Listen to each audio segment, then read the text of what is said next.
మటుకి ఈ వర్తమానానికి అన్నగారు వాళ్ళు నాకు గంట సేపు ఇస్తూ వచ్చారు కనుక 8:54 అయింది. 9:54కి ముగిచ్చేస్తాను. యోహాను రాసిన మొదటి పత్రిక 2వ అధ్యాయంలో ఈ చివరి గడియ గురించి మాట్లాడుతూ ఉంటున్నారు. ఈ చివరి గడియ దగ్గరికి ఎప్పుడైతే మనం వస్తామో ఖచ్చితమైన ఒక సూచన మనము బైబిల్ అంతట్లో చూడొచ్చు. ఏదన్నా ముగించబడేటప్పుడు విరోధం ఎక్కువైపోతుంది, నానా రకాలుగా విరోధం అయిపోతుంది.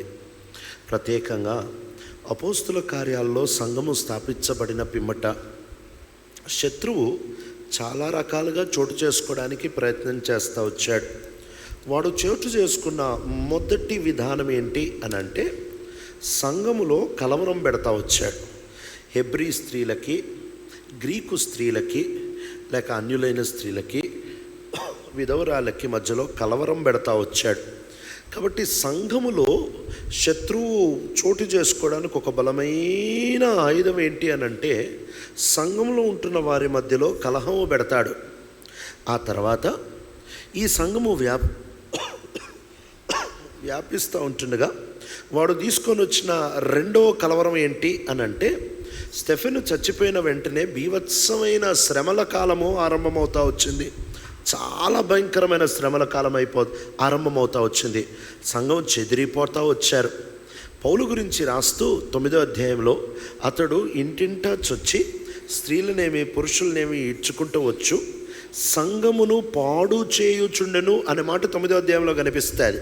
అంటే సంఘము శ్రమల ద్వారా దినాల్లో పాడవుతూ వచ్చింది.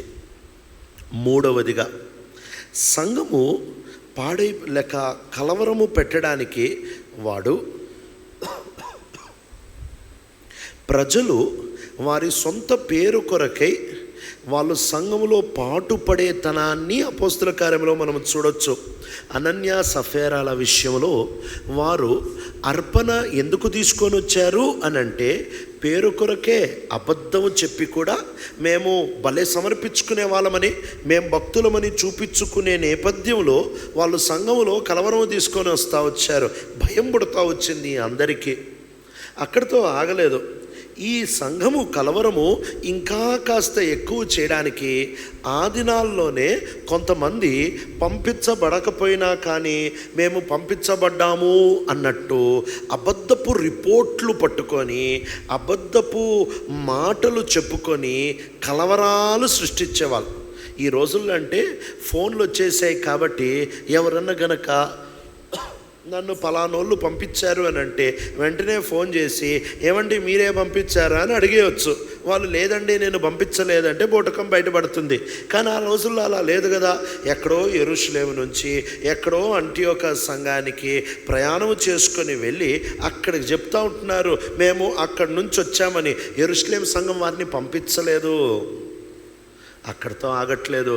ఇంకా కొంచెం ముందుకొస్తే సంఘంలో కలవరం ఎలా వచ్చింది అని అంటే గారడి విద్య కలిగిన సీమోను తాను డబ్బులిచ్చి పరిచర్య కొనుక్కుందాం అనుకున్నాడట. అంటే డబ్బు పరపత్తు ఉండేవాడు పరిచర్యలో ఏలుబడి చేసి పరిచర్యలో జొచ్చుకుంటాడు. ఇలా సంఘాన్ని కలవలపరుస్తాడు. అక్కడతో కూడా ఆగట్లేదట. ఇక కొంతమంది ఆ దినములలో యూదులు సంఘాన్ని కలవరం చేస్తూ వచ్చారు. ఏంటంటే మీరు సున్నతి పొందాలి, మీరు మా యూద ఆచారాలన్నింటినీ పాటించాలి, మీరు సబ్బాతు చెయ్యాలి అని నానా రకాల తప్పుడు బోధలు తీసుకొని వస్తూ వచ్చారు.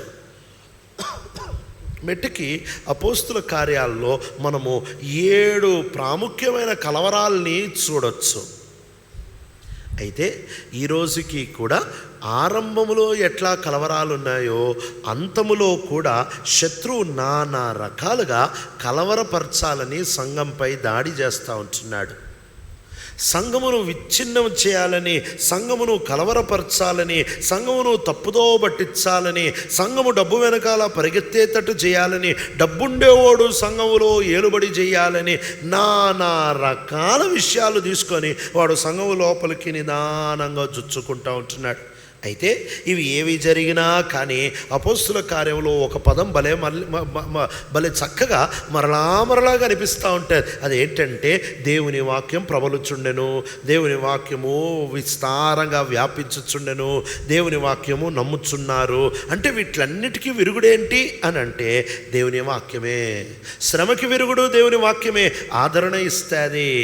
కలవరానికి విరుగుడు, అబద్ధ బోధకి విరుగుడు దేవుని వాక్యమే. ఈ పుస్తకమే గనక నీకు తెలియకపోతే, ఈ పుస్తకంలో సంగతులు గనక క్షుణ్ణంగా జాగ్రత్తగా సందర్భానుసారంగా చదివే అలవాటు గనక లేకపోతే, ఈ పుస్తకము మీద మనకి పట్టు లేకపోతే చాలా సులువుగా అబద్ధ బోధలు అనే ఆ గాలి, ఆ కెరటంలో మనం కొట్టుకొని పోతాం. ఎక్కడ కొట్టుకొని పోతామో కూడా తెలియదు. అద్మానం ఏంటంటే కొట్టుకొని పోతున్నామని కూడా తెలియదు. కాబట్టి చాలా జాగ్రత్తగా, చాలా అప్రమత్తంగా జీవించాలి. విశేషంగా ఈ చివరి దినాల్లో మనము ఇక్కడ కూర్చొని ఎక్కడ బోధనన్నా వినగలిగిన ఆ టెక్నాలజీ మన చేతుల్లోనికి వచ్చేసింది. ఇక్కడ కూర్చొనే ఏ ఖండంలో, ఏ ప్రాంతంలో, ఏ సంఘంలో, ఎక్కడ ఎవరు ఏం చెప్తున్నా కూడా ఇంట్లో ఉండి వినగలిగిన ఆ అనుభవంలోనికి వచ్చేసాము గనుక ఇంకింత మరింత జాగ్రత్త పడాలి. ఎందుకు అనంటే ఈ రోజుల్లో రెండు విషయాలు బాగా గమనించండి. Presentation is different, message is different. ఈ మాట బాగా గమనించండి. చెప్పే విధానము ఎఫెక్టివ్గా చెప్పడం ఒక ఎత్తు అయితే, వాస్తవము చెప్పడం ఒక ఎత్తు. చాలాసార్లు కోర్టుల్లో నేరస్తుడు గెలవడానికి లేక దోషి గెలవడానికి గల కారణం ఏంటంటే అసత్యమైన కానీ లాయర్ గారు భలే చక్కగా చెప్తారు. కాబట్టి బాగా చెప్పినంత మాత్రాన్న, అద్భుతంగా చెప్పినంత మాత్రాన్న, చాలా ఎఫెక్టివ్గా చెప్పినంత మాత్రాన్న నువ్వు అది ఇంకా పరిపూర్ణము అని అనుకోవద్దు. బైబిల్లో కూడా అలాంటి ఒక ఆయన ఉన్నాడు. ఆయన పేరు అపోలో. వాస్తవమే చెప్పాడు కానీ సగం సత్యమే తెలుసుగా ఆయనకి అసలు పరిశుద్ధాత్మ దేవుడి గురించి తెలియదు, అసలు పరిశుద్ధాత్మ దేవుని బాప్తిజం గురించి ఆయనకి తెలియదు. అందుకే ఆయన ఎఫెసు పట్టణం నుంచి ఆ ప్రాంతానికి వచ్చి ఎప్పుడైతే అకుల్లా ప్రిస్కిల్లాలో ఉంటున్న ప్రాంతానికి వచ్చాడో అప్పుడు వాళ్ళు ఆయనకి దేవుని వాక్యాన్ని క్షుణ్ణంగా యేసు ప్రభు యొక్క సంపూర్ణత పరిశుద్ధాత్మ దేవుడు వచ్చారని, పరిశుద్ధాత్మ దేవుడు నింపారనే సంగతి తెలియకుండానే మొత్తం తెలిసినట్టే భలే చెప్తా ఉంటుంటే ఇంటికి పిలిచి అయ్యా ఇది కూడా నేర్చుకో అని నేర్పించారు. అంటే తెలవకుండానే లేక అబద్ధము లేక వక్రీకరించి కూడా చక్కగా చెప్పగలిగినంత మాత్రాన కన్విన్స్ అయిపోవద్దు. ఈనాటి క్రైస్తవత్వానికి పట్టిన దరిద్రం ఏంటి అని అంటే ఒకడు బాగా చెప్తే చాలు లైన్ కడతారు. సెలబ్రిటీ క్రిస్టియానిటీ పెరిగిపోతున్న కాలంలో బతుకుతున్నాం మనం. సెలబ్రిటీ క్రిస్టియానిటీ అని అంటే ఫలానా ఒకడు బాగా చెప్తే చాలు ఇక వాడితో ప్రార్థన చేయించుకోవడానికి వెళ్తారు. బాగా చెప్పేవాడు ప్రార్థన చేస్తే ఏమన్నా ట్రంకాలా, ఏమన్నా ఎమర్జెన్సీలో దేవుడు వింటాడా? బాగా చెప్పినోడి దగ్గరికి వెళ్ళి మనం గనక వాళ్ళ దగ్గర నుంచి మనం ఏదో ఆశీర్వాదాలు పొందాలనుకుంటాము. ప్రియుడా, బాగా గుర్తుపెట్టుకో, బాగా చెప్పడం వేరు, సత్యాన్ని చెప్పడం వేరు. ఈ రెండిటి మధ్యలో వ్యత్యాసాన్ని గమనించాలి. సత్యాన్ని బాగా చెప్పగలిగి ఉండడం సూపర్. అది అపోలో తర్వాత దినాల్లో మనం చూడొచ్చు. ఆయన తరబీదు పొందిన తర్వాత అకుల్లా ప్రిస్కిల్లా దగ్గర నేర్చుకున్న తర్వాత ఆయన సత్యాన్ని చాలా బాగా చెప్పాడు. అది సూపర్. అయితే ఈ రోజుల్లో మాత్రం చాలా జాగ్రత్త పడాలి. బాగా చెప్పినంత మాత్రం సత్యం అని అనుకోవద్దు. దానికి మనం చేయవలసిన పని ఏంటంటే వేరే వాళ్ళలాగా ఇంటికి వెళ్ళి లేఖనాలు తీసి ఈయన చెప్పింది ఉందా లేదా అని చదువు. ఏ సేవకుడు చెప్పినా, ఏ దైవజనుడు చెప్పినా, ఎంత పేరుగాంచినోడు చెప్పినా అది పుస్తకంలో ఉందా లేదా చదువు. పుస్తకంలో లేకపోతే ఆ మాటని తీసి చెత్తబుట్టలో ఎవడు చెప్పినా పుస్తకానికి విరోధంగా అయితే దాన్ని చెత్తబుట్టలో పారేసే, అంతే. ఎవడు చెప్పినా, ఎంత పిల్లోడు చెప్పినా పుస్తకంలో ఉంటే ఆ మాటని భలే స్వీకరించు. ఎందుకంటే మనకి పని పుస్తకంతో. మనిషి ఈరోజు ఉంటాడు, ఓ చిన్న పైపు ఒత్తితే పోతాడు, ఇంతేగా మనిషి మాట నిలబడదు. ఈ కలవరాలన్నిటికీ విరుగుడే పుస్తకము, బైబిల్ గ్రంథం. కాబట్టి సువార్త అంటే ఏంటి? తూకీగా ఈ దినములలో భయంకరమైన వక్రీకరణను చూస్తా రావచ్చు. ఇదేదో కొత్త రోగమేం కాదు, ఇది 1వ శతాబ్దం నుంచి ఉంటున్న రోగమే. కాబట్టి ఈ రోగానికి మందేంటి, అసలు సువార్త అంటే ఏంటి, ఈ విషయాన్ని తూకీగా మాట్లాడడానికి ప్రయత్నం చేస్తాను. వస్తున్నాము. గలతీయులకి రాసిన పత్రిక 1వ అధ్యాయం. గలతీయులకి రాసిన పత్రిక 1వ అధ్యాయము 6వ వచనము నుంచి 9వ వచనం వరకు దయచేసి ఎవరైనా చదవగలరా?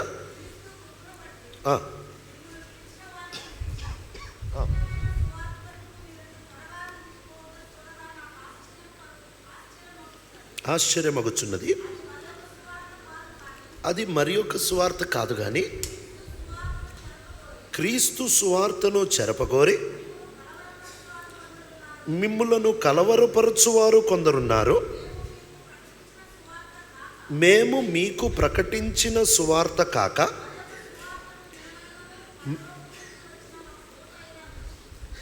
మేమైనను పరలోకం నుంచి వచ్చిన దూత అయినను మీకు ప్రకటించిన ఎడల అతడు శాపగ్రస్తుడగునుగాక. మేము ఇదివరకు చెప్పిన ప్రకారము ఇప్పుడు మరలా చెప్పుచున్నాము, మీరు అంగీకరించిన సువార్త కాక మరి ఒకటి ఎవడైనను మీకు ప్రకటించిన ఎడల వాడు శాపగ్రస్తుడగునుగాక. ఇక్కడ శాపగ్రస్తుడగునుగాక అనే మాట ఇంగ్లీష్ బైబిల్ NIVలో ఇటర్నల్లీ కండెమ్డ్ అని రాశారు, గ్రీకు భాషలో ఎనెతేమా అని రాశారు. అంటే అసలు కొత్త నిబంధనలో అతిపెద్ద శాపం ఇదే. కొత్త నిబంధనలో అతిపెద్ద శాపం ఏంటి తెలుసా? సువార్తని వక్రీకరిస్తే. పౌలు ఏమంటున్నాడంటే, ఒకప్పుడు మేము ఒక సువార్త చెప్పాము, రేపొద్దున మాకు ఫండ్స్ ఒకడు ఇస్తున్నాడు కాబట్టి, రేపొద్దున మాకు స్పాన్సర్ ఒకడు దొరికాడు కాబట్టి, ఆ స్పాన్సర్ సువార్త కనుక మేము చెప్పామనుకో, మేము చెప్పిన సువార్తనే వర్షన్ 2.0 రిలీజ్ చేసామనుకో, మాకు శాపం కలుగునుగాక అని అంటున్నాడు. పౌలు ఏమంటున్నాడంటే, మేమే మళ్ళీ వచ్చి మీకు ఇంకొక సువార్త చెప్తే మాకు శాపం. మేము ఫస్ట్ చెప్పిన సువార్తే ఒరిజినల్. మేమే కాదు, దేవుని దూత వచ్చి చెప్పినా, ఇంకెవడొచ్చి చెప్పినా కూడా ఆ మాటను తీసి పారేయండి, అది అబద్ధపు సువార్త, చెప్పినోడు నిత్యము శాపగ్రస్తుడు, ఇటర్నల్లీ కండెమ్డ్ ఎనెతేమా అని అంటున్నాడు. ఈరోజు ఈ విషయాన్ని అర్థం చేసుకుంటే ఎంత బాగుంటుంది కదా. సువార్త అనేది మన యొక్క క్రైస్తవ జీవితానికి వెన్నెముక కదా. తిరిగి జన్మించుట అనేది, యేసు క్రీస్తు ప్రభుని రక్షకుడిగా ఎరిగేది అనేది మన జీవితం యొక్క ప్రాముఖ్యమైన మొదటి ఆత్మీయ మెట్టు కదా. ఈ మెట్టులోనే శత్రువు జోక్యం చేసుకొని నిజంగా వక్రీకరణ మొదలు పెడతా ఉంటున్నాడు. ఇక్కడ చాలా స్పష్టంగా పౌలు చెప్తా ఉంటున్న మాట ఏంటంటే, ఏదో కొత్త స్వార్థ ఏం కాదు, ఆల్రెడీ ఉన్న స్వార్థనే దాన్ని మార్చేసి దాంట్లో కొంచెం వినసొంపుగా దాన్ని చేసేసి వడ్డిచ్చేస్తూ ఉంటున్నారు. ఎన్ని రకాలుగా సువార్తని వక్రీకరిస్తున్నారో. ఆ దినములలో 3 ప్రాముఖ్యమైన వక్రీకరణలు జరుగుతూ వచ్చాయి. మొదటి వక్రీకరణ ఏం జరుగుతూ వచ్చిందంటే, it was the effect of Judaism, the ripple effect of Judaism. అంటే ఆ దినములలో యూదులు ఏమనేవారంటే, ఇదిగో మీరు రక్షించబడ్డారు కానీ సున్నతి చేయించుకోండి చూడు, మీరు రక్షించబడ్డారు కానీ మీరు సబ్బాత్ ఆచరించాలి చూడు. అంటే వాళ్ళు ఖచ్చితంగా వీళ్ళని మతాచారముతో కలిపి సువార్త చెప్పేవాళ్ళు. అంటే ఇది చేసి యేసు దగ్గరకు వస్తే అప్పుడు ఒక్క యేసు సరిపోతాడు అని చెప్పేవాళ్ళు కాదు. యేసుతో పాటు మతాచారాలు కూడా అవసరం, యేసుతో పాటు జూడాయిజం యొక్క మతాచారాలు కూడా అవసరం అని చెప్పేవాళ్ళు. ఆ దినములలో సమాజ మందిరాలు, ఆ గ్రీకు ప్రాంతం అంతా సమాజ మందిరాల్లో 2 గుంపులు వాళ్ళు చేరేవాళ్ళు. ఒకటి యూదులు అనే గుంపు చేరేవారు, రెండవది గాడ్ ఫియరర్స్ అంటే అన్యులైన వాళ్ళు ఇశ్రాయేలు దేవుణ్ణి వెంబడించేవాళ్ళు. వీళ్ళు సున్నతి తప్ప మిగిలినవన్నీ చేసేవాళ్ళు, ఆ లాస్ట్ స్టెప్ మాత్రం చేర్చుకునే వాళ్ళు కాదు వీళ్ళు. కనుక వీళ్ళు కూడా సమాజ మందిరంలో వచ్చేవాళ్ళు. ఈ సమాజ మందిరంలో ఉంటున్న యూదులు ఎట్లన్నా వాళ్ళని కన్విన్స్ చేసి, ఎట్లన్నా వాళ్ళని ఒప్పించి వాళ్ళతో సున్నతి చేపిద్దామని భలే ప్రయాసపడేవాళ్ళు ఆ దినాల్లో. సంఘంలోకి కూడా ఇదే రోగం చోటు చేసుకుంటా వచ్చింది. ఈ రోజుల్లో కూడా ఇలాంటి క్రియలతో రక్షణ. నువ్వు బాగా బతుకుతే రక్షణ, నువ్వు జాగ్రత్తగా బతుకుతే రక్షణ, నువ్వు కష్టపడితే రక్షణ, నీ బట్టే రక్షణ. దీనంత అబద్ధం ఇంకోటి ఉందా? మన బట్టే రక్షణ అయితే ఆయన సులువు మీద వచ్చి చచ్చిపోవడం ఎంత వెర్రితనం కదా. నువ్వు కష్టపడి సంపాదించుకోగలిగిన దానికి ఆయన కిందకి రావాల్సిన అవసరం ఏముంది? నువ్వు చేసుకోలేవు కాబట్టి ఆయన అది నీ కొరకు నా కొరకు చేసి పెడతా వచ్చాడు. కాబట్టి రక్షణకి కేంద్రం యేసు నీతి మాత్రమే. దానికి నా నీతి ఇక కలిపేదేమీ లేదు, దానికి నాదంటూ నా మంచి కార్యాలు కలిపేదేమీ లేదు. పూర్తిగా ఆయన రక్షణకి సరిపోతాడు. He is totally absolutely enough, comprehensively enough for my salvation. ఆయన నా రక్షణకి సంపూర్ణంగా సరిపోతాడు. కొంతమంది వచ్చి చెప్తా ఉంటారు, బ్రదర్ నేను రక్షించబడ్డానికి ప్రార్థన చేయండి అని అంటే ఇది ఎట్టుందంటే నేను అన్నం నోట్లో పెట్టుకునేటట్టు సహాయం చేయండి అన్నట్టు. చేతులు లేవు. రక్షించబడ్డానికి నేను ప్రార్థన చేయడం ఏంటి? రక్షించబడ్డానికి నీ జీవితాన్ని నువ్వు ప్రభు దగ్గర తీసుకొని రావాలి. అంటే వాళ్ళు చెప్పాలనుకుంటుండే ఎంతో తెలుసా? కొంచెం క్షుణ్ణంగా అడిగితే అంటే ఏంటమ్మా అంటే ఏంటన్నా అని అడిగితే అప్పుడు వాళ్ళు అంటారు, ఇప్పటికే బైబిల్ 4 అధ్యాయాలు చదివేస్తున్నాను బ్రదర్, ఇంకో 10 చదివి రక్షించబడ్డానికి నా కొరకు ప్రార్థన చేయండి. 10 చదివితే రక్షణ అని ఎవడు చెప్పాడు నీకు? ఎవడు పెట్టాడు ఈ లెక్క? 10 చదివితే రక్షణ, 40 రోజులు ఉపవాసం ఉంటే రక్షణ, దర్శనం కనిపిస్తేనే రక్షణ, వెలుగు కనిపిస్తేనే రక్షణ, మోకాళ్ళు ఉంటేనే రక్షణ, మోకాళ్ళ మీద ఏడుస్తేనే రక్షణ, చొక్కా చింపుకొని జుట్టు బిక్కొని ఏడుస్తేనే రక్షణ. ఇదంతా ఏమి చేస్తూ ఉంటుందంటే నా క్రియల బట్టి నేను రక్షించబడ్డాను. ఎప్పుడైతే నా అనేది రక్షణ దగ్గర నుంచి స్టార్ట్ అవుతుందో సచ్చే వరకు ఈ దరిద్రం మనల్ని వదిలిపెట్టదు. యేసుక్రీస్తు ప్రభుల వారిని బట్టి మాత్రమే రక్షణ. It is only through Jesus Christ. సోలా క్రిస్టస్ అని చెప్తా వచ్చారు ఎర్లీ చర్చ్ ఫాదర్స్. యేసులోనే రక్షణ. ఈ రక్షణకి యేసు ఒక్కడే సరిపోతాడు. ఇంకా దానికి మతం కలపనవసలే, దానికి ఆచారం కలపనవసలే, దానికి ఇంకా అలవాట్లు కలపనవసలే. నువ్వు ఎట్టున్నావు అట్టొస్తే యేసు ప్రభు నీతిని బట్టి మనం క్షమించబడతాం, అయిపోయింది. ఇక దానికి నువ్వేమీ కలపనవసరం లేదు. ఆ దినాల్లో మొదటి గందరగోళం ఇది. వాళ్ళు లేఖనాల్లో నుంచి చూపిస్తూ వచ్చారు ఏంటంటే యేసు మెస్సయ్య, యేసు క్రీస్తు అని చూపిస్తూ వచ్చారు. క్రీస్తు అంటే గ్రీకు భాష, మెస్సయ్య అంటే హెబ్రీ భాష, ఒకే పదంగా. మెట్టుకి వాళ్ళు ఆ రోజుల్లో ఏమి చూపించారంటే మనకి బదులు ఆయన, మనకి ఆయన కలవడం కాదు, మనకి బదులు ఆయన అనే విషయాన్ని ఆనాటి అపోస్తులు వాదించి రుజువు చేశారు. ఆయనే క్రీస్తు, ఆయనే పంపించబడుతున్న, ఆయనే ఎదురు చూస్తూ వచ్చిన రక్షకుడు, ఆయనే మనకి సరిపోతాడు అనే విషయాన్ని వాదించారు. ఆ తర్వాత కొన్ని రోజులకి రెండో వక్రీకరణ స్టార్ట్ అయింది.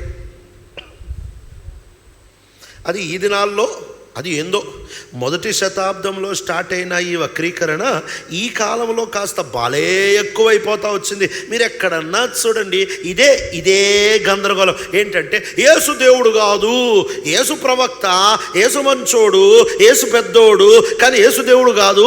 ఎక్కడ చెప్పుకున్నాడు ఆయన దేవుడని? ఒకప్పుడు అంటే బహుశా 99వ సంవత్సరం అప్పుడే కొత్తగా రక్షించబడ్డా. హైదరాబాద్ పట్టణంలో ఒక ఆయన వచ్చి ఆయన పెద్ద మీటింగ్ పెట్టాడు.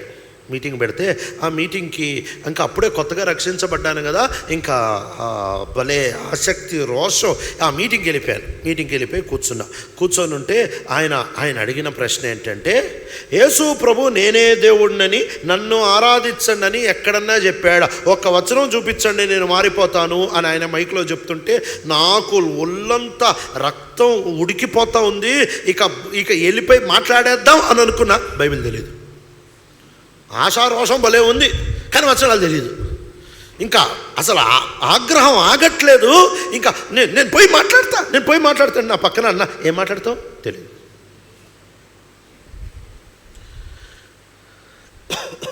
ఈ రోజుల్లో కూడా క్రైస్తవులు అని చెప్పుకుంటూ ఉంటున్నాం.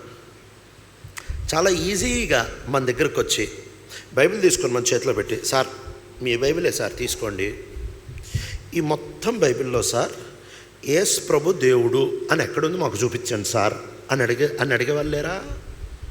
ఇలాంటి వాళ్ళే నీకు తగులితే జవాబుందా అని. ఈడనుకున్న మాటల్లో ఆయన ఎందుకు చెప్పాలి? యేసు నేనే దేవుడిని అని ఎక్కడ చెప్పాడు అని అంటే, నువ్వు నీ ఇష్టం వచ్చిన వాక్యాలు రాసి ఇది చెప్పమని చెప్పు, అది చెప్పమని చెప్పు, ఏం తోలుబొమ్మ? ఆయన అనుకున్నట్టు ఆయన చెప్తాడు, దాన్ని నువ్వు అర్థం చేసుకోవాలంతే. ఎన్ని ఉదాహరణలు లేఖనాలు నిండా ఉన్నాయి. ఉదాహరణకి యోహాను సువార్త 10:30 యేసుప్రభువు వారు చెప్తున్నారు, నేనును తండ్రి ఒకటే అని అంటే, అప్పుడు వెంటనే వీళ్ళు ఏమంటారు తెలుసా? అది వేరు, ఆయన తండ్రి ఒకటే అంటే ఆయన దేవుడు కాదు కదా అని అంటారు. కానీ గ్రీకు భాషలో ఆ మాటకు అర్థం ఇన్ ఎసెన్స్ వీఆర్ వన్. ఆ మాట ఎప్పుడైతే ఆయన అంటా వచ్చాడో, ఆ మాట ఎప్పుడైతే నేను తండ్రి ఒకటే అని అంటా వచ్చాడో, వెంటనే అక్కడ ఆ ప్రాంతంలో ఉంటున్న వాళ్ళకి అర్థమైపోయి 33వ ఆయనను చంపేద్దామని రాళ్ళు ఎత్తుకున్నారు. ఎందుకురా నాయన నన్ను చంపుదాం అనుకుంటున్నారు అని అంటే, నువ్వు మనుషుడు అయ్యండి దేవుడు అంటావేంటి అంటే, ఆ ప్రాంతంలో ఉంటున్న వాళ్ళకి చాలా నీట్గా అర్థమైంది యేసు ప్రభు దేవుడు అని చెప్పుకుంటున్నాడని. ఆయన తనదంటూ భాషలో చెప్పాడు, అంతేకాదు లేఖనాల భాషలో కూడా చెప్పాడు. యేసుక్రీస్తు ప్రభువారు ప్రధాన యాజకుడు ముందుకు తీసుకొని వచ్చి ఆయన ఎప్పుడైతే ప్రధాన యాజకుడు ముందు నిలబెడతా వచ్చారో, అప్పుడు ఆ ప్రధాన యాజకుడు ఆయనను అడుగుతా వచ్చిన ప్రశ్న, నువ్వెవరివి? నువ్వు నిజంగానే క్రీస్తువా?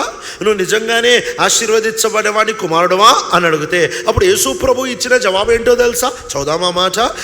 మార్కు సువార్త 14వ అధ్యాయము 61-62 వచనాలు. మార్కు సువార్త 14:61-62 వచనాలు చదువుతారా? తిరిగి ప్రధాన యాజకుడు క్రీస్తువి నీవేనా అని ఆయనని అడగగా, యేసు అవును నేనే, మీరు మనుష్య కుమారుడు సర్వశక్తిమంతుని కుడిపార్శ్వమున కూర్చుండుటయు, ఆకాశం మేఘారుహుడై వచ్చుటయు చూచెదరని చెప్పెను. తన వస్త్రమును చింపుకొని, మనకి సాక్షులతో పని ఏమి? దేవదూషణ చేయుచున్నాడు. దేవదూషణ అంటే ఏంటో తెలుసా? దేవదూషణ అంటే రెండు విధానాలు. ఒకటి, దేవుణ్ణి పట్టుకొని దేవుడు కాదు అనడం దేవదూషణ. దేవుడు కాని దాన్ని పట్టుకొని దేవుడు అనడం దేవదూషణ. దేవుణ్ణి పట్టుకొని దేవుడు కాదు అనడం దేవదూషణే, దేవుడు కాని దాన్ని పట్టుకొని దేవుడు అనడం దేవదూషణే. ఈ మనిషి వస్త్రాలు చింపుకొని, ప్రధాన యాజకుడు వస్త్రాలు చింపుకోకూడదు, ఇంట్లో ఎవడు చచ్చిపోయినా చింపుకోకూడదు. ప్రధాన యాజకుడు వస్త్రాలు చింపుకుంటే ప్రధాన యాజకత్వమే ఆయన నుంచి చింపివేయబడుతుంది. ఆయన ఎప్పుడూ వస్త్రము చింపుకోకూడదు, కానీ ఆయన తన వస్త్రము చింపేసుకున్నాడంట. యేసయ్య చెప్పిన మాటకి ఈయనకి ఎందుకంత ఉక్రోషం వచ్చింది? యేసు ప్రభు చెప్పిన మాటకి ఈయనకి ఎందుకంత రోషం వచ్చింది అని అంటే, ఆయనకి బైబిల్ తెలుసు కాబట్టి.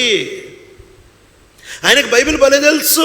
ప్రధాన యాజకుడు యేసు ప్రభు వారు చెప్పిన భాష మనకు అర్థం కాదేమో, మనం బైబిల్ సరిగ్గా చదవక, కానీ ప్రధాన యాజకుడు బైబిల్ బాగా చదువుతాడు కాబట్టి యేసేం చెప్తున్నాడో అర్థమైపోయేది. మనుష్య కుమారుడు మేఘారూఢై వచ్చుట, తండ్రి కుడి లేకపోతే సర్వశక్తిని కుడిపార్శ్వాన ఉండుట మీరు చూచెదరు అని అన్నాడు. వెంటనే ఈ మనిషి ఎక్కడికి వెళ్ళిపోయాడు తెలుసా? దానియేలు గ్రంథానికి వెళ్ళిపోయాడు. వద్దాం దానియేలు గ్రంథం 7వ అధ్యాయానికి. దానియేలు గ్రంథం 7వ అధ్యాయం. ఎందుకంత వస్త్రం చింపుకొని అంత ఉలిక్కిపడ్డాడు అని అంటే, ఆయనకి బైబిల్ తెలుసు.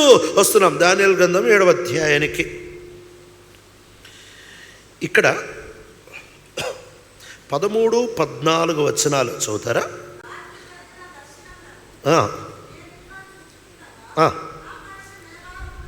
ఆకాశ మేఘార్హుడై మనుష్య కుమారుణ్ణి పోలిన ఒకడు వచ్చి ఆ మహావృద్ధుడగు వాని సన్నిధిని ప్రవేశించి ఆయన సముఖమునకు తేబడెను. సకల జనులను, రాష్ట్రములను, ఆయా భాషలు మాట్లాడేవారును ఆయనని సేవించునట్లు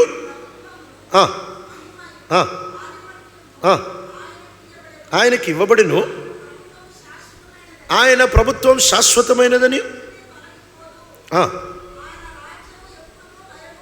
ఆయన రాజ్యం ఎప్పుడు లయము కాదు. ఇక్కడ చాలా క్లియర్గా ఈ మాట అర్థం వాళ్ళకి తెలుసు. ఏంటంటే దేవుడినా. ఎందుకంటే దేవునికి తప్ప తెలుగు బైబిల్లో సేవించి అని ఉంటుంది, ఇంగ్లీష్ బైబిల్లో ఆరాధించి అని ఉంటుంది. అసలు దేవుడు తప్ప ఇంకెవరిని ఆరాధించగలరు? దేవుని సన్నిధిలో ఈ మనుష్య కుమారుడు కూర్చొని ఉంటాడంట.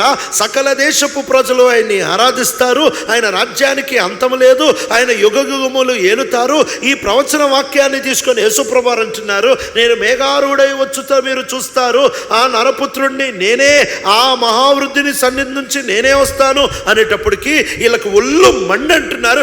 నువ్వు దేవుడు అంటున్నావా అని వస్త్రాలు చెప్పుకొని తీసుకొని వెళ్ళి చంపేయడానికి ప్రయత్నం చేశారు. ఇక ఇలా చెప్పుకుంటా వెళ్తే ఈ మెసేజ్ అంతా అదే సరిపోద్దేమో. యేసుక్రీస్తు ప్రభువారిని చాలామంది ఆరాధన చేస్తూ వచ్చారు. తోమా వచ్చి నా దేవా నా ప్రభువా, my God and my lord అన్నప్పుడు యేసు ప్రభు నోర్మి ఎందుకంటున్నావు ఆ మాట అని అనలేదు. ఇంకా కొంతమంది ఈ ప్రశ్న కూడా అడుగుతూ ఉంటున్నారు. ఏమడుగుతూ ఉంటున్నారంటే,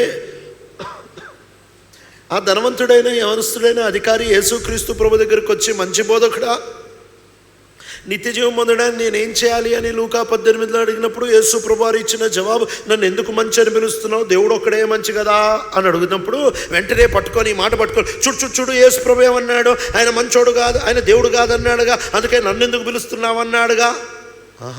ఆ మాట అర్థం ఏంటో తెలుసా? నువ్వు నన్ను మంచోడుగా చూస్తున్నావు, నన్ను దేవుడుగా చూడు. ఈ రోజుల్లో యేసుక్రీస్తు ప్రభువారి దైవత్వం మీద ఎంత అటాక్ జరుగుతూ ఉందో, యేసుక్రీస్తు ప్రభువారి దైవత్వం మీద ఎంత ఖచ్చితంగా దాడులు జరుగుతూ ఉంటున్నాయో ఈరోజు మనకు అర్థం కావట్లేదు. ఏదో గుడ్డిగా వస్తున్నాం, కూర్చుంటున్నాం, వెళ్ళిపోతున్నాం. గట్టిగా నిన్ను నిలదీసి అడిగితే యేసుదేవుడని మీ బైబిల్లో నుంచి నాకు చూపించండి, ఏం మాట్లాడతావు? అదే తెలియకపోతే నీ విశ్వాసం ఇంకెక్కడ నిలబడుతుంది? నీ విశ్వాసం యొక్క పునాది స్వార్థ. ఆ స్వార్థ ఏంటంటే యేసుక్రీస్తు ప్రభువారు దేవుడై ఉన్నాడు, ద డియటీ ఆఫ్ క్రైస్ట్. యేసుక్రీస్తు ప్రభువారు దేవుడై ఉన్నాడు. ఈ వక్రీకరణని కూడా ఆ దినాల్లో భలే ఎదిరించారు. వాళ్ళు చాలా రెఫ్యూట్ చేసి లేఖనాల నుంచి విప్పి తిప్పి వాళ్ళు వాదించి ప్రూవ్ చేశారు. ఆ దినాల్లో అపాలజిస్టులు అంటారు వాళ్ళని. వాదించి ప్రూవ్ చేశారు అపోస్తుల కార్యంలో. ఇదిగో యేసే ఆ క్రీస్తు, యేసే ఆ రక్షకుడు, యేసే దేవుడు అని ఖచ్చితంగా ప్రూవ్ చేశారు వాళ్ళు. ఈ రోజుల్లో మనము కూడా ఎక్విప్ అవ్వడం చాలా అవసరం. అంతేకాదు, ఇంకా పోతా సువార్త వక్రీకరణ ఎంత ఎక్కువైపోయిందంటే యాంటినోమినిజం. అంటే ఇక ఒక్కసారి రక్షించబడితే చాలు, ఇక ధర్మశాస్త్రంతో పని లేదు, ఎట్టన్నా బతికేయచ్చు. ఈ బోధ కూడా వచ్చేసింది. ఆ బోధ వచ్చినందుకే యోహాను తన పత్రిక రాశాడు.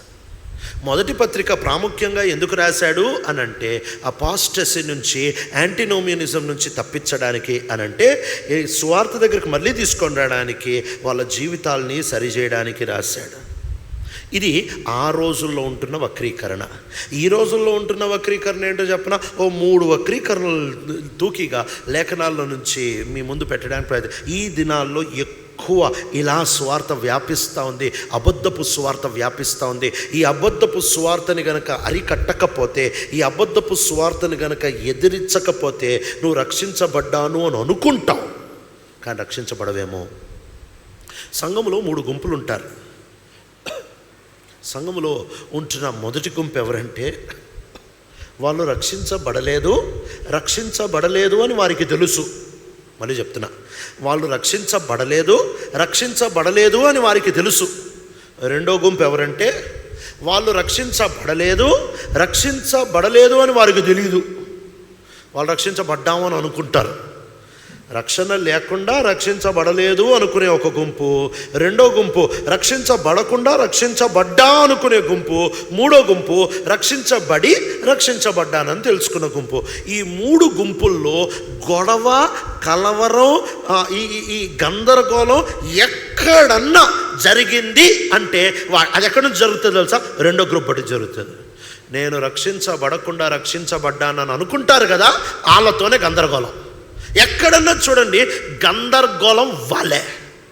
రక్షించబడకుండా నేను రక్షించబడ్డాను అని అనుకునే ఆ మోసం అనేది సంఘాన్ని భయంకరంగా పట్టేస్తూ ఉంది. చాలా జాగ్రత్త.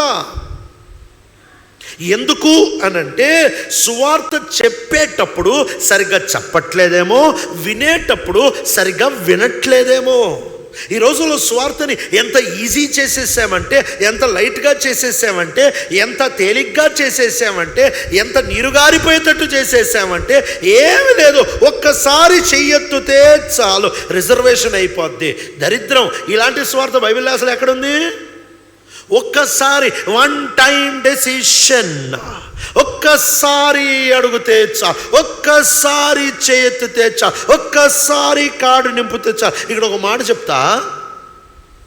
సహజంగా సువార్త కూడికల్లో ఒకవేళ సువార్త చెప్పిన తర్వాత ఎవరన్నా ఒప్పించబడితే మీ చేతులు ఎత్తి చూపించండి కనిపించేలాగునా అని అంటారు. అక్కడి వరకు మంచిదే, ఏమి తప్పులేదు. ఓ పిల్లోడో పాపో చేతితే నాబోటోడు చూసి బాబు నీ పాపాలు క్షమించబడ్డాయి అని డైలాగ్ ఇక్కడి నుంచి కొడతాడు.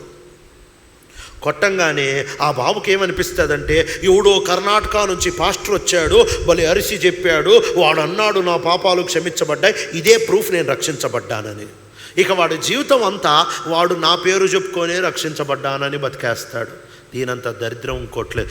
ఏ పాస్టర్, ఎంతటి పాస్టర్ అన్నా, ఎంత టోడన్నా, బాబు నీ పాపాలు క్షమించబడ్డాయి, అమ్మా నీ పాపాలు క్షమించబడ్డాయి అనే హక్కు ఎవ్వడికి లేదు.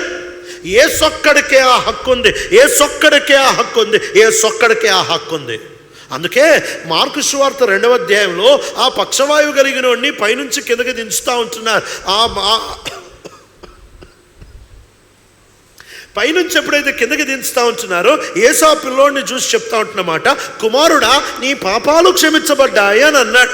ఆ మాట అనగానే అక్కడ చుట్టుంటున్న వాళ్ళకి ఒళ్ళుమండి అంటున్నారు, ఎవడరా ఈయన దేవదూషణ చేస్తున్నాడేంటి, అయినా దేవుడు కదా పాపాలు క్షమించేది, ఈడెవడు క్షమించడానికి అని యేసు ప్రభు మీద భలే సరుగుతా వచ్చారు.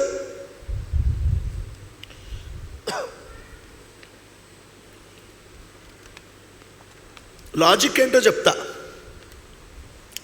ఒకసారి ఆలోచించండి. ఎల్లయ్య వచ్చి నన్ను కొట్టాడు. ఎల్లయ్య అని ఒకడు ఉన్నాడు, వాడు వచ్చి నన్ను కొట్టాడు. కొట్టినప్పుడు పుల్లయ్య అని ఒకడు వచ్చి ఒరేయ్ నేను నిన్ను క్షమిస్తున్నాను రా, ఇంటికి వెళ్ళరా అంటే మండేది ఎవరికి? నాకు. ఎందుకు? ఎల్లయ్య వచ్చి నన్ను కొడితే ఒరేయ్ నువ్వెవడు రా క్షమించడానికి, క్షమించాల్సింది ఎవడు, నేను క్షమించాలి, దెబ్బలు తిన్నోడిని నేను. ఇదేగా లాజిక్. అందుకే ఒకళ్ళు పాపం చేసినప్పుడు వాళ్ళు కీర్తన 51 ప్రకారం కేవలం నీకే విరోధంగా నేను పాపం చేస్తున్నా. యోసేపు కూడా అన్నాడు కదా, దేవునికి విరోధంగా ఇంత ఘోరమైన దుష్కార్యం నేను ఎట్లు చేయగలను అంటే, ఒకడు పాపం చేస్తున్నాడు అనంటే వాడు ఎవడికి విరోధంగా పాపం చేస్తున్నాడు అనంటే, అమ్మకు విరోధంగా, నాన్నకు విరోధంగా, వాడికి విరోధంగా, భూమికి విరోధంగా. ఇవన్నీ వాస్తవాలు కావచ్చు, కానీ ప్రాథమికంగా primarily every sin is a sin and every sin is a rebellion against God. ప్రతి పాపం దేవునికి విరోధమైన పాపం. ప్రతి పాపం దేవుని సింహాసనానికి వ్యతిరేకంగా నువ్వు నీ చిన్న పిడికిలిని విరోధంగా లేపుతున్నావు అని గుర్తుపెట్టుకో. It is handing over, it is raising your small arm of rebellion against the throne of sovereignty. ప్రతి పాపం దేవునికి విరోధంగా పాపం. దేవునికి విరోధంగా పాపం చేసినప్పుడు ఒరే నీ పాపాలు క్షమించబడ్డాయి అని ఎవరనాలి అని అంటే దేవుడు అనాలి. అందుకే యూదులు అనేవాళ్ళు ఏంట్రా ఈయన అంటాడేంటి, ఆయన దేవుడు కాబట్టి అంటాడు, ఇంకెవడు అనకూడదు. పౌలు ఎప్పుడు అనలేదు, పేతురు ఎప్పుడు అనలేదు, ఎవరు ఎప్పుడు అనలేదు. అనన్య వచ్చి అన్నాడు. ఎప్పుడు అన్నాడు తెలుసా? దేవుడు చెప్తే వచ్చి అన్నాడు. దయచేసి ఎవడు ఎంత ఏడ్చినా, ఎవడెంత గీగొచ్చినా, ఎవడెంత అంగలార్చినా నువ్వు మాత్రం సాహసించి బాబు నీ పాపాలు క్షమించబడ్డాయి అని అనొద్దు. ఆ హక్కు నీది కాదు, మండుద్ది దేవుడికి. ఆ హక్కు మనకి లేదు, స్వార్థ చెప్పడం వరకే. ఈ రోజుల్లో ఇలా చెప్పిన కారణాన ఎంతమంది రెండో గ్రూప్లోకి వచ్చేసారు తెలుసా? రక్షించబడకుండానే ఆ పాస్టర్ చెప్పాడండి, అయ్యగారు చెప్పారండి, ఆయన చెప్పాడండి, ఈయన చెప్పాడండి, ఎవడాస్తే ఎవడబ్బు సొత్తు అని చెప్తాడు. ఎవడాస్తి కాదు పరలోకం ఇవ్వడం, ఎవడాస్తి కాదు రక్షణ ఇవ్వడం. రక్షణ అంటే అది దేవుని సొత్తు. It is the sole possession of God. స్వార్థ దగ్గరికి వచ్చినప్పుడు చాలా జాగ్రత్తగా ఉండాలి. ఎందుకంటే రోమిలకు రాసిన పత్రిక 1వ వచనం ఏం చెప్తా ఉందంటే, Paul, a servant of Christ Jesus, set apart for the gospel of God.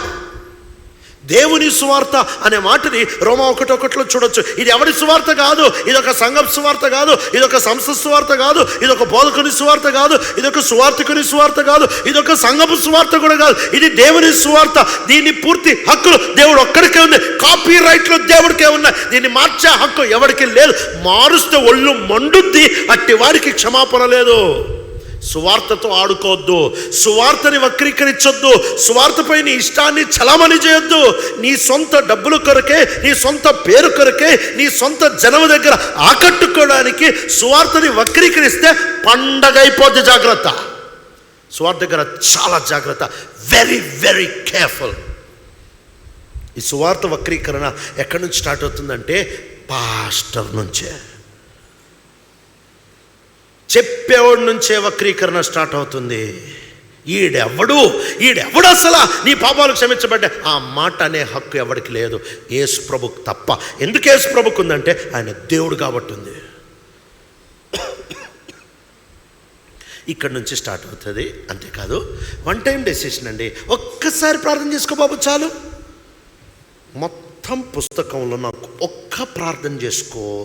ఇంకా కొంతమంది అయితే ఎంత చక్కగా చెప్తారంటే, యేసు ప్రభు చేసిందంతా చెప్పి, నువ్వు చేయాల్సింది ఏమీ లేదు బాబు, చాలా ఈజీ బాబు, కళ్ళు మూసుకో, నేను ఒక ప్రార్థన చెప్తా, నా వెనకాల నువ్వు చెప్పు, చిలకలాగా పలుకు, నీకు అర్థమైనా అర్థం కాకపోయినా ఈ మాటలు పలికేస్తే నీకు ఆన్లైన్ రిజర్వేషన్ అయిపోద్ది. Non sense.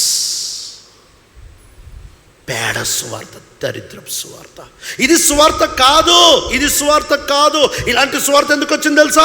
ఇలాంటి సువార్త ఎందుకు వచ్చిందంటే వీధికి 3 మందిరాలు ఉన్నందుకు వచ్చింది. వీధికి 3 మందిరాలు ఎప్పుడైతే ఉంటాయో, వాడికి 30 మందిరాలు ఎప్పుడైతే ఉంటాయో, ఊరికి 300 మందిరాలు ఎప్పుడైతే ఉంటాయో, అప్పుడు ఒకసారి ఆలోచించండి. దుకాణం కాన్సెప్ట్ చెప్తా. ఒక మాల్ స్టార్ట్ అయింది అనుకుందాం, బట్టల దుకాణం. వాడు ఎంఆర్పి ఎంత ఉందో అంతకే అమ్ముతాడు. ఆఫర్లు ఎప్పుడు ఇవ్వడు. ఆఫర్లు ఎప్పుడు ఇస్తాడు తెలుసా? 2వ మాల్ స్టార్ట్ అవుతుంది కదా, అప్పుడు ఇస్తాడు. ఈ బై 1 గెట్ 1 ఫ్రీ ఎప్పుడు వస్తుందంటే ఆ ఊర్లో ఇంకో దుకాణం ఉంటేనే అమ్ముతాడు. లేకపోతే వాడు బై 1 గెట్ 1 ఫ్రీ ఎందుకు అమ్ముతాడు? అమ్మడు. ఆ ఊర్లో ఇంకో 4-5 ఇంకో 10 దుకాణాలు వచ్చాయనుకో, బై 2 గెట్ 3 ఫ్రీ అంటాడు. ఆఫర్లు అనేది ఎప్పుడు వస్తుంది అంటే కాంపిటీషన్ ఉన్నప్పుడు వస్తుంది. సువార్త కూడా అంతే. సువార్తని కూడా మనం కాంపిటీషన్లో నెగ్గడానికి, మన చాపల నిండా జనం కూర్చోడానికి, ప్రతి ఫ్యాన్ కింద జనం నిండడానికి మనం సువార్త నీరుగార్చేసాం. ఏం చేస్తున్నామంటే, ఏం లేదు బాబు, చిన్న మాట ప్రారంభం చేసే నువ్వు రక్షించబడతావు, మా మందిరానికి వచ్చిన అడ్రస్ రాసుకో. ఎందుకంటే దరిద్రం ఇంకొట్టుందా? నీ గుడి నువ్వు నింపుకోవడానికి సువార్తని వక్రీకరిస్తావా? అంత ధైర్యం చేయొద్దు సుమా. ఈ చివరి దినాల్లో అదే జరుగుతుంది. నా గుడి నేను నింపుకోవడానికి, నీ గుడి నువ్వు నింపుకోవడానికి. గుడి నింపితే ఏమొస్తుందిరా అంటే గల్లా పెట్ట నిండుతుంది. అంతేగా లాజిక్ ఏం లేదండి. లాజిక్ ఏం లేదు. మా గుడికి 300 మంది వస్తే 30 దశం భాగాలు పడినట్టే, 30 జీతాలు వచ్చినట్టే. ఒక్కొక్కడు దశం భాగం అయితే 10 మంది ఎత్త జీతం వచ్చినట్టేగా. 300 మంది వచ్చేసారంటే 30 జీతాలు వచ్చినట్టేగా. అబ్బా, 30 జీతాలు వస్తే ఇంకేముంది? ఒకడికి 30 జీతాలు వస్తే, అదే కనుక 600కి డెవలప్ అయితే 60 జీతాలు వచ్చినట్టేగా. 1000 మంది వస్తే 100 జీతాలు వచ్చినట్టేగా. ఈ లాజిక్ మీద, సువార్త మీద అటాక్. బయటోడు కాదండి స్వార్థని పాడు చేసింది మనమే. ఎందుకు తెలుసా? గల్లా పెట్టి నిండడం కోసం, కానుక పెట్టి నిండడం కోసం సువార్తని ఆడేసుకుంటున్నాం. ఈరోజు బాగుంటుంది ఆట. నువ్వు స్టోరీకి ఇటు సైడ్ ఉన్నావు, అట్టే వెళ్తావు కదా, నయా పైసతో పాటు వసూలు చేసేస్తాడు. ఆ రోజు మామూలుగా ఉండదు. చాలా జాగ్రత్త. సువార్త దగ్గరకు వచ్చినప్పుడు భయముతో వణుకుతురా. ఇది ఎవరి సొత్తు కాదు, దేవుని సువార్త అని బైబిల్ చెప్తుంది.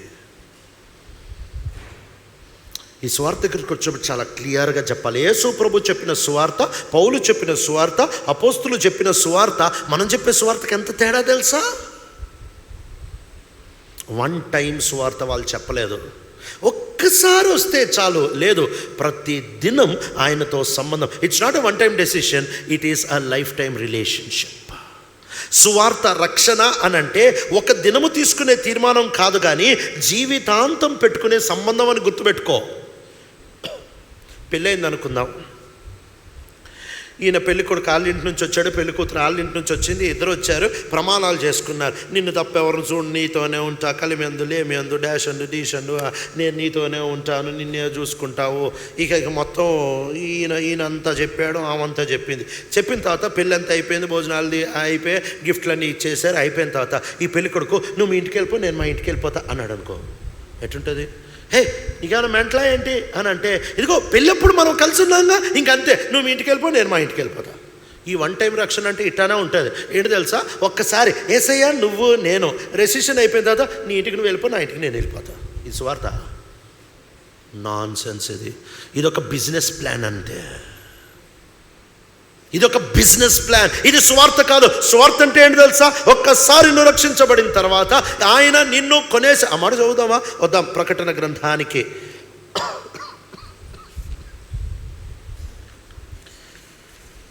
ప్రకటన గ్రంథము 5వ అధ్యాయము 9వ వచనం చదువుతారా?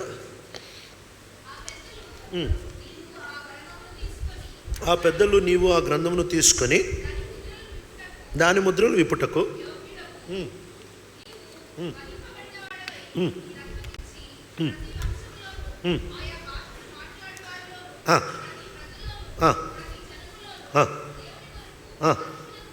మనుషులను కొన్ని.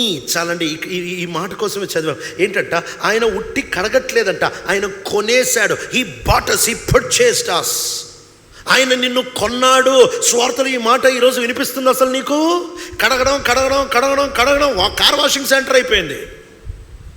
మురికి పడితే పోయి కడిగించుకొని రావడం కాదు. ఆయన కడగడానికి ఏదో కార్ వాషింగ్ సెంటర్ తీసుకొని కూర్చోలేదు. ఆయన చాలా స్ట్రైట్గా అంటున్నాడు. ఏంటి తెలుసా? నేను కొంటా, ముందు కొన్న తర్వాత కడుగుతా. ఈ పర్చేసెస్ ఆయన ముందు కొంటాడు. సువార్తలోనికి ఒక వ్యక్తి రావాలి అని అంటే ఆ వ్యక్తి ఏమీ అర్థం చేసుకోవాలంటే, ఈరోజు యేసుక్రీస్తు ప్రభు నా పాపాలుటి కడగడమే కాదు, ఆయన నన్ను కొనేస్తున్నాడు. ఈరోజు నుంచి నా మీద నాకు హక్కులు లేవు.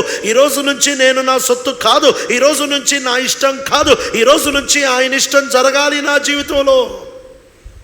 అపోస్తలుడైన పౌలు యొక్క జీవితంలో భలే చూడొచ్చు ఈ మాటని. అపోస్తల కార్యం 9వ అధ్యాయం 22వ అధ్యాయం 26వ అధ్యాయంలో ఆయన జీవిత సాక్ష్యాన్ని మనం చూడొచ్చు. ఆయన ఎప్పుడైతే ప్రభుని కలుస్తా వచ్చాడో, ప్రభా నీవెవడివి అని అడిగాడు. నీవు హింసించుచున్న యేసుని అని అన్నాడు. వెంటనే రెండో ప్రశ్న అడిగేశాడు, నేనేం చేయాలి ప్రభా, నేనేం చేయాలి అంటే, అంతకుముందు ఆయన ఇష్టం వచ్చినట్టు చేశాడు. ఇప్పుడు యేసు దగ్గరికి వచ్చిన తర్వాత, ఒక నిమిషం ప్రభా నేను నిన్ను ప్రార్థన చేస్తా, నీ కాళ్ళు మొక్కుతాను ప్రభా, లెంపకాయలు వేసుకుంటాను ప్రభా, నా దారి నేను వెళ్ళిపోతాను కాదు. ఈ రోజు నుంచి నేనేం చేయాలో చెప్పు. యజమానత్వం చేంజ్ అయిపోయింది, స్నేహం చేంజ్ అయిపోయింది, స్థలం చేంజ్ అయిపోయింది, పని చేంజ్ అయిపోయింది, సమస్తం మారిపోయింది. ఎందుకు అనంటే ఆయన నన్ను కొనేశాడు. ఆయన నన్ను కొనేశాడు. ఊర్లో కొడతారని చెప్తున్నా అగాబు ప్రవక్త వచ్చి అంటున్నాడు, ఈ నడికట్టు కలిగిన వాడిని యెరూషలేములో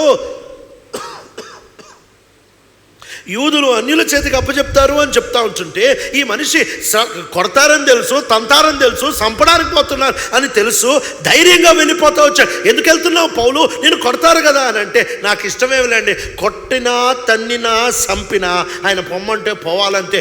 ఎందుకు అని అంటే, నేను రక్షించబడిన రోజు ఆయన నన్ను కొన్నాడు. I'm not my own possession, I'm purchased with a price. పాటలు భలే పాడతాం, వాక్యాలు భలే చెప్తాం, భలే చదువుతాం. మీరు మీ సొత్తు కాదు, మీరు దేవునికి గర్భగుడి. వినడానికి భలే ఉంటుంది. కానీ ఇంట్లో ఉన్నప్పుడు ఫోన్లో నీ ఇష్టం వచ్చింది చూస్తావు, నీ ఇంట్లో ఇష్టం వచ్చింది మాట్లాడతావు, నీ ఇష్టం వచ్చినట్టే ఉంటావు, నీ ఇష్టం వచ్చింది టీవీలో చూస్తావు, నీ ఇష్టం వచ్చినట్టు ప్రవర్తిస్తావు.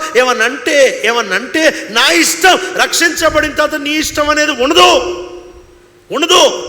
నీ డబ్బు నీ ఇష్టం కాదు, నీ భవిష్యత్తు నీ ఇష్టం కాదు, ఏది నీ ఇష్టం కాదు. ఇలా గనక నువ్వు యేసు ప్రభువుని తెలుసుకుంటే నువ్వు రక్షించబడ్డావు. లేకపోతే నువ్వు కూడా అబద్ధ సువార్తలోనే ఉన్నావు.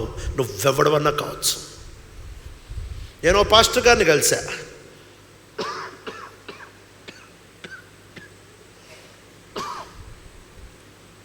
ఆ పాస్టర్ గారిని కలిసి ఆయన్ని, సార్ మీ సాక్ష్యం ఏంటి అని అడిగా.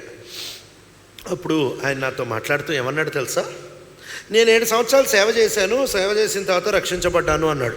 కూర్చున్నాడు, లేచి నిలబడ్డా. అంటే 7 సంవత్సరాలు సేవ చేసిన తర్వాత రక్షించబడ్డావు, నాకు అర్థం కాలేదన్న దిమ్మ తిరుగుతుంది, ఏం చెప్తున్నావు నువ్వు, ఒకసారి నాకు అర్థమవుతాడు చెప్పా అని అంటే, అప్పుడు ఆయన చెప్పాడు. ఏం చెప్పాడంటే, ఒక రోజంట ఆయన అన్యుడు, ఆయన కళ్ళు కాంపౌండ్లో కూర్చొని ముంతెత్తి తాగుతున్నాడట. తాగుతుంటే ఆ వీధిలో సువార్త చేసుకుంటా ఒకళ్ళు వచ్చారంట. వాళ్ళు సువార్త చేసుకుంటా వెళ్ళిపోతున్నారు. ఓ పాట పాడుకుంటా పోతున్నారు. యేసుక్రీస్తు నామం శక్తి గల నామం, దయ్యములు పోవును, భూతములు పోవును, రోగములు పోవును అని పాట పాడారట. ఈయన ముంతెత్తంగానే ఈయనకి చెవుల్లో ఆ పాట వినిపించింది. తాగేటప్పుడు మాటలు భలే గుర్తుంటాయంట, నాకు తెలియదు కానీ మెట్టుకి ఆయన చెప్తా ఉన్నాడు. ఇంకా ఆ మాట భలే ఫీడ్ అయిపోయింది. ఏంటంటే యేసుక్రీస్తు నామం శక్తి గల నామం, దయ్యములు పోవును, భూతములు పోవును, రోగములు పోవును అనే మాట. సరే, అంతలోపల వ్యాన్ వెళ్ళిపోయింది. ఈయన తాగేసి ఇంటికి వస్తున్నాడు. ఇంటికి వస్తున్న జనమంతా ఒక దగ్గర కొప్పుకోలేరంట, గుమ్మిగా ఉన్నారంట. ఏందబ్బా జనమందరూ ఇక్కడ ఉన్నారు అనుకో, ఏమైందిరా అని అంటే, పొరా తాగబోతాడా నీకెందుకు అన్నారంట. ఏమైంది చెప్పరా అని అంటే, ఆ పిల్లకి పాము కాటేసింది అన్నాడు. అంతేనా, జరగని నేను తీసేస్తా నా విషయం అన్నాడంట. అందరూ ఏంద్రా ఈయన ఏదో కొత్తగా మాట్లాడుతున్నాడని, జరగని అని చెప్పి స్ట్రైట్గా అక్కడికి వెళ్ళాడంట. వెళ్ళి ఆ పాట గుర్తొచ్చింది, యేసు ప్రభు నామం శక్తి కలిగిన నామం, విషం పో. ఆ పిల్లకి నిజంగా విషం పోయింది, లేచి కూర్చుంది. నిజం.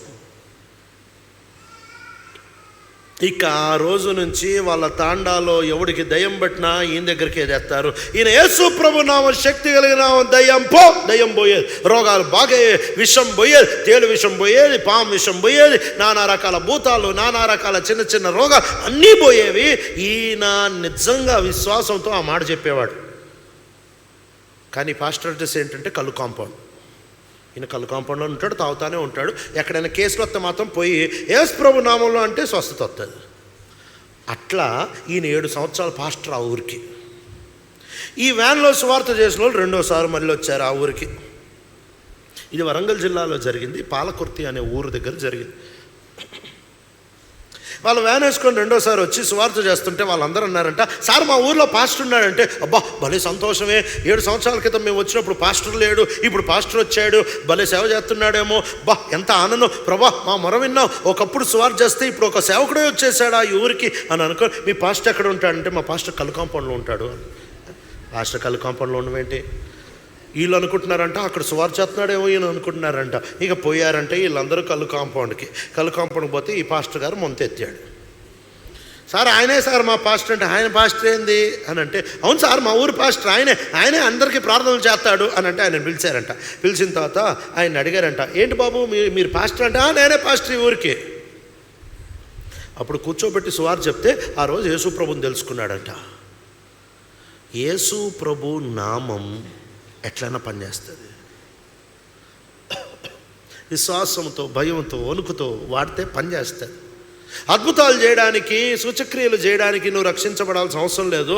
దేవుని దగ్గర నుంచి మేలు పొందడానికి నువ్వు రక్షించబడాల్సిన అవసరం లేదు. ఆయన మంచి వాళ్ళకి, చెడ్డవాళ్ళకి ఉపకారి. ఆయన అందరికీ ఎండిస్తాడు, అందరికీ వర్షం ఇస్తాడు. ఆయన మనలాంటి సుపనాథ బుద్ధి కలిగినోడు కాదు. ఇగో నువ్వు ప్రార్థన చేస్తేనే నీకు ఎండిస్తాను, నువ్వు ప్రార్థన చేయకపోతే నీ పొలం ఎండగొట్టుతాను అట్ట కాదు. నువ్వు ప్రార్థన చేయకపో ఎండిస్తాడు, నువ్వు ప్రార్థన చేయకపో వర్షం ఇస్తాడు. ఆయన మంచోడండి. కానీ అది సువార్త కాదుగా. సువార్త అంటే యేసయ్య దగ్గరికి రావడం, నీ జీవితం పూర్తి హక్కులైన చేతిలో వదులుకోవడం. ఈరోజంతా ముక్కలు చేసేసాం సువార్తని. కేవలం నచ్చిన దాన్ని మాత్రమే చెప్పుకుంటా ముందుకెళ్ళిపోతా ఉంటున్నాము. ఆయన కొని ఈరోజు నుంచి నీ మీద నీకే హక్కు ఉండదు. యేసు పూర్తిగా యేసుకి నీ హక్కులన్నీ చెందుతాయి. ఆయన నిన్ను కొనేస్తాడు. అట్లా చెప్తే ఎవడు రాడు. రాకపోతే గెట్అవుట్ అను. ధనవంతుడైన యవనస్తుడైన అధికారి యేసుక్రీస్తు ప్రభు దగ్గరికి వచ్చి నిత్య జీవం పొందడానికి నేను ఏం చేయాలన్నప్పుడు యేసు ప్రభు మొహమాటం లేకుండా, నేను మొహమాటంగా ములాసా లేకుండా చెప్తా వచ్చిన మాట, నీకు కలిగిందంతా అమ్మి పేదలకు ఇచ్చిన వెంబడరా అంటే, రేటు చాలా ఎక్కువగా అని అంటే గెట్అవుట్ అన్నాడు. ఆయన రేట్ ఫిక్స్డ్. ఎందుకు ప్రభా నీ రేటు ఫిక్స్డ్ అంటే, నేను సిలువ మీద నా ప్రాణం పెట్టేటప్పుడు ముందు వెనకాల ఆలోచించకుండా, రేటు తగ్గించకుండా, నా దగ్గర ఉన్న చివరి రక్తపు బొట్టు కూడా కార్చేశాను. రేటు చూసుకోకుండా, బేరం ఆడకుండా, టోటల్గా నాకున్నదంతా సిలువ మీద పెట్టినప్పుడు రేట్లో చేంజ్ ఉండదు. నీకున్నదంతా ఇవ్వడం ఇష్టపడితే రా, లేకపోతే నువ్వు రావద్దు. స్వార్థలో చాలా స్ట్రైట్గా చెప్పేవాళ్ళండి ఆ రోజుల్లో. చాలా స్ట్రైట్గా అపోజిట్ పౌలు, పేతురు, యేసు ప్రభువారు చెప్పేవాళ్ళు ఏంటంటే, ఎవడైనా నన్ను వెంబడించుకొని రా, నా వెనకాల రా, బెడ్ ఒకటి ఇస్తాను, ఓ రూమ్ ఒకటి బుక్ చేస్తాను, అప్పుడప్పుడు బుద్ధి పుడితే ప్రార్థన చేసుకో, బుద్ధి పుడితే బైబిల్ చదువుకో అని చెప్పలే. సిలువను ఎత్తుకొని రా. సిలువను ఒక్కసారి ఎత్తుకోవడం మొదలుపెడితే ఇక తీసేయడం ఉంది, దాని మీద సావాలంతే. సచ్చినాక సిలువ దూరం అవుతుంది. ఒక్కసారి సిలువను ముట్టావనుకో, సచ్చిన తర్వాత శవమే దూరం అవుద్ది తప్ప ఇక బతుకులో దూరం చేసుకోలేవు. అది సిలువ అంటే. It is an irrevocable commitment to follow Christ wholeheartedly with no rights of ownership for yourself. యేసుని పూర్తిగా బేషరత్తుగా వెంబడించడమే. ఈ సువార్త వింటున్నామా? ఈ సువార్త చెప్తున్నామా? అంతేకాదు, ఈరోజు కేవలం one time decision rather than life time relationship. కేవలం ఒక్కరోజు కాదు, జీవితాంతం నువ్వు ఆయనకు చెందుండాలి. జీవితాంతం నీ హక్కులన్నీ ఆయన చేతిలోకి పోవాలి. ఇది చెప్పు, అసలు సరుకే రక్షించబడతారు. ఈ అసలు సరుకు వస్తే గందరగోళంగా ఉండదు.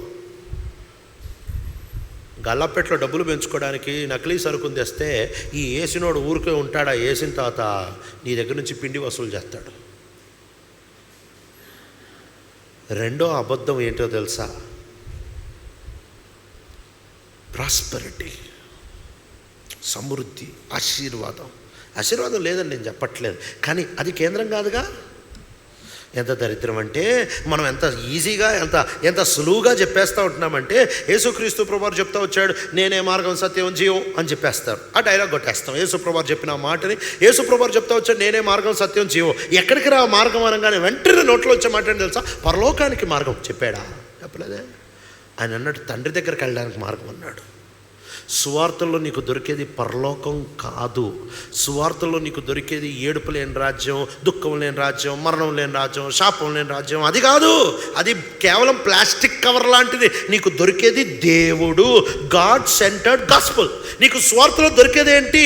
ఎందుకురా నేను యేసు ప్రభువుని నమ్ముకోవాలి? నీకేం దొరుకుతుందిరా అని అంటే, నాకు దేవుడు దొరుకుతాడు సార్, నాకు దేవుడు దొరుకుతాడు. సువార్తలో దొరికేది ఏంటంటే, నాకు యేసు దొరుకుతాడు. ఈ రోజుల్లో ఎంత దరిద్రంగా తయారైపోయామంటే, సువార్తల్లో ఏమి దొరుకుతుందిరా అని అంటే పరలోకం దొరుకుతుందంట. ఒకసారి లాజిక్ చెప్తాను, ఆలోచించండి. యేసు ప్రభువుని నమ్ముకో, నీకు పరలోకం దొరుకుతుంది. అంటే పలానా కాలేజ్కి వెళ్ళు, నీకు మెడికల్ సీట్ దొరుకుతుంది. ఇప్పుడు కాలేజ్ ఎక్కువ, మెడికల్ సీట్ ఎక్కువ అంటే మెడికల్ సీట్ ఎక్కువగా 80,000 రూపాయలు ఇవ్వు, 1 తులం బంగారం దొరుకుతుంది. అంటే 1 తులం బంగారం ఎక్కువేగా.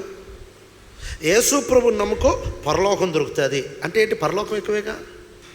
ఏం నాన్ సెన్స్ గాస్పెల్ అండి ఇది.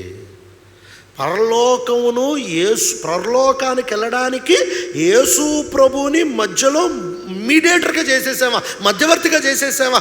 పరలోకాన్ని ఇంత హైలైట్ చేస్తున్నాం మనము. ఎంత హైలైట్ చేస్తున్నాము కంటే యేసు కంటే ఎక్కువ పరలోకాన్ని హైలైట్ చేస్తున్నాం. అందుకే దరిద్రం బట్టే. ఎందుకురా పరలోకం అంటే, ఈడ బంగారం పిచ్చి ఉంటుంది, ఆడ కూడా బంగారం ఉంటుంది, నమ్ముకో. ఈడ నొప్పి ఇష్టం లేదు, ఆడ కూడా నొప్పి ఉండదు. ఈడ బాధ ఉండదు, ఆడ బాధ ఉండదు. ఈడ కన్నీరు అంటే ఇష్టం లేదు, ఆడ కన్నీరు ఉండదు. ఇవన్నీ ప్రలోభాలు కాదా? ఇట్లాంటోడిని ఎర్రగా చంపాలి, మామూలుగా దుమ్ములేపేయాలి. ఎందుకు అనంటే, సోది చెప్తున్నాడు. స్వార్థ కాదు అది, సోది. That's not the gospel, that's mere sheer nonsense. అది సువార్త కాదు. సువార్త అంటే, సువార్తలో ఏం దొరుకుతాడురా నీకు అంటే, నాకు దేవుడు దొరుకుతాడు సార్, దేవుడు దొరుకుతాడు. ఆయన దొరికితే వేరేవి దొరికితే ఏంటి, దొరకకపోతే ఏంటి సార్? సాధు సుందర్ సింగ్ గారు ఈ చక్కటి మాట చెప్తా వచ్చారు, ఎక్కడో చదివాను అనుకుంటా. ప్రభా, పరలోకం దొరుకుతుందని ఆశతో కనుక నేను నిన్ను వెంబడిస్తే నన్ను నరకంలో ఏదో ఫలము దొరుకుతుందని కనుక నేను సేవ చేస్తే నాకు ఫలం ఇవ్వద్దు, నిన్నుగా ప్రేమించడం నాకు నేర్పించు. ఎంత మంచి మాట కదా, నిన్నుగా ప్రేమించడం నాకు నేర్పించు. స్వార్థ కేంద్రం ఏంటి అని అంటే యేసుగా నీకు దొరుకుతాడండి. చార్ల్స్ స్పర్జన్ ఈ మాట అన్నారు,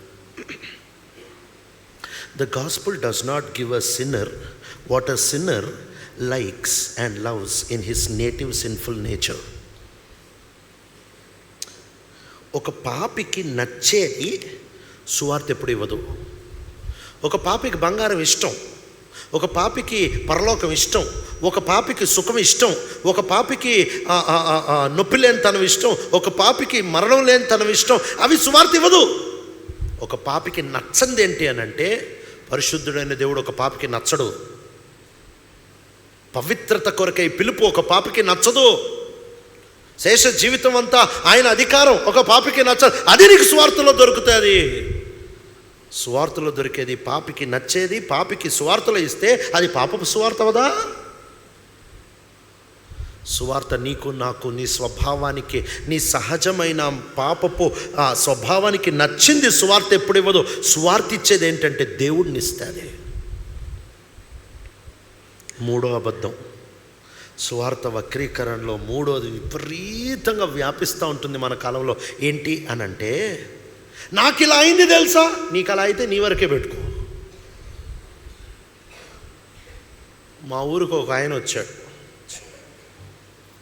వచ్చి ఆయన చెప్తున్నాడు, ఏం చెప్తున్నాడు, నేను పొద్దున్నే 3 గంటలకి మోకరించి కళ్ళు మూసినప్పుడు దేవుడు వచ్చి నా ముందు కూర్చుంటాడు తెలుసా.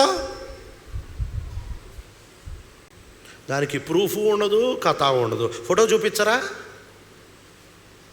అంతా అయిపోయిన తర్వాత సార్ దగ్గరికి వెళ్ళి, సార్ నువ్వు దేవుని చూసావో లేదో నాకు తెలియదు సార్, చూస్తే చూసుకో. అది చెప్పడం బట్టి మా ఎవడికి కనపడడు, మాకేం లాభం సార్ అంటే. ఇట్లాంటి డైలాగులు ఇట్లాంటి ఎక్స్పీరియన్స్ ఎందుకు చెప్తాడో తెలుసా? మీరందరూ 2nd గ్రేడ్ కూలీ స్థాయి విశ్వాసులు, నేను తారాస్థాయి విశ్వాసి అని చెప్పుకునే డబ్బా కాదు ఇది. సెల్ఫ్ ఎక్స్పీరియన్స్లు ఇది నీ దగ్గర పెట్టుకొని అది నా దగ్గర పెట్టుకోవాలి. అపోస్తలుడైన పౌలు అనే దర్శనాలు పొందిన, అంత విశేష దర్శనాలు ప్రత్యక్షతలు పొందినోడే ఆయన ప్రత్యక్షతల గురించి రాసుకోలేదు. ఒక్కసారి రాసినప్పుడు అంటాడు, 14 సంవత్సరాల క్రితం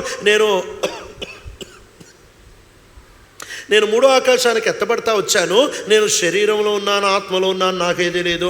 ఆ మనిషి ఎవరు, ఆ సందర్భం ఉచ్చరింపశక్యంగానే వింటా వచ్చాను. అక్కడ ఏమైందో ఎట్ట రాస్తాడు అని అంటే, నాదేమి లేదు అన్నట్టే రాస్తాడు. ఎప్పుడు గుర్తుపెట్టుకో, తన ఆత్మీయ అనుభవాలు బలె డబ్బా కొట్టుకొని చెప్పి కూర్చున్నోడు జీవితంలో ఎన్నడూ అనుభవించలేని విశేష అనుభవాలు డబ్బా కొట్టేవాడిని అప్పుడు నమ్మొద్దు. ఎందుకనంటే వాడు గ్రేట్ అని చూపించుకోవడానికి చెప్తున్నాడు. ఈ రోజుల్లో ఈ సువార్త వక్రీకరణ ఆపుతామా? ఈరోజు నీ సంగతి నువ్వే ఆలోచించు. రక్షించబడ్డా అంటున్నావు కదా. యోహాన్ రాస్తున్నాడు, నువ్వు నిజంగా రక్షించబడితే పాపంలో కొనసాగవు. నువ్వు నిజంగా రక్షించబడితే ఇతరుడి మీద ద్వేషం ఉండదు. నువ్వు నిజంగా రక్షించబడితే నీ లోపల ఉంటున్న నేత్రాశ, శరీరాశ, జీవపడము రోజు రోజుకి తగ్గుద్ది. ఈ 3 జరగకుండా నేను రక్షించబడ్డానంటే యోహాన్ అంటాడు, నోరు మూసుకోరా అంటాడు, ఫెవిక్విక్ పూసుకో అంటాడు. నాన్సెన్స్. నీ రక్షణకి రుజువు నువ్వు నింపిన కాగితం కాదు. నీ రక్షణకి రుజువు నువ్వు ఎత్తిన చేయి కాదు. నీ రక్షణకి రుజువు ఏంటో తెలుసా? యేసుక్రీస్తు ప్రభువారు ఎంత నీట్గా, ఎంత స్ట్రైట్గా చెప్తా ఉంటున్నాడు తెలుసా? ఇదిగో ఒకడు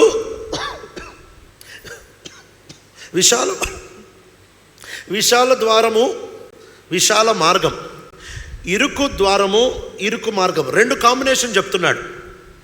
ఇరుకు ద్వారము, ఇరుకు మార్గము, విశాల ద్వారము, విశాల మార్గము. ఇరుకు ద్వారానికి విశాల మార్గము ఉండదు. ఒకప్పుడు నేను ఇరుకు ద్వారం గుండా వచ్చాను.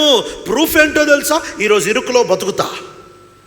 My narrow way is the proof that I entered through the narrow gate. నేను ఇరుకు మార్గములో వెళ్తున్నాను కదా, అదే రుజువు నేను ఇరుకు ద్వారం గుండా ప్రవేశించానని. ఈరోజు ఇరుకు ద్వారంలో ఈరోజు ఇరుకుగా బ్రతకకుండా లూజుగా బతికి ఇష్టం వచ్చినట్టు బతికి నచ్చింది మాట్లాడి నచ్చిన దగ్గరికి వెళ్ళి నచ్చినట్టు జీవించి నా ఇష్టం వచ్చినట్టు చేసి ఏమన్నంటే 20 సంవత్సరాల క్రితం కాగితం నింపాను అని అంటే సమాధిలో పెట్టుకో కాగితం. దేనికి పనికి వస్తుంది? నువ్వు ప్రూఫ్ ఏంటి తెలుసా? నువ్వు రక్షించబడ్డావంటే ఇరుక్కులో బతుకుతావు, ఇరుకు మార్గం గుండా వెళ్తావు. ప్రూఫ్ ఏంటి తెలుసా? పరిశుద్ధుడిగా ఉండడానికి ప్రయాసపడతావు. ప్రూఫ్ ఏంటో తెలుసా? రోజు రోజు రోజు రోజు ప్రేమ పెరుగుద్ది. ఇవి లేకపోతే నువ్వు అపోహలో ఉన్నావు.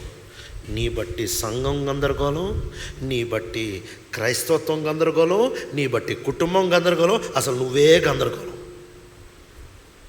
ఏ సువార్త దగ్గరికి వచ్చావు? యేసు కేంద్రీకృతమైన సువార్తేనా? జీవితాంతం ఆయన నన్ను కొనేశాడు అనే హక్కులు వదులుకున్న సువార్తేనా? నా సొంత అనుభవాల కంటే పుస్తకం ఎక్కువ అనే సువార్తేనా అనే సువార్తలోనికి వచ్చావా? ప్రార్థన చేసుకో.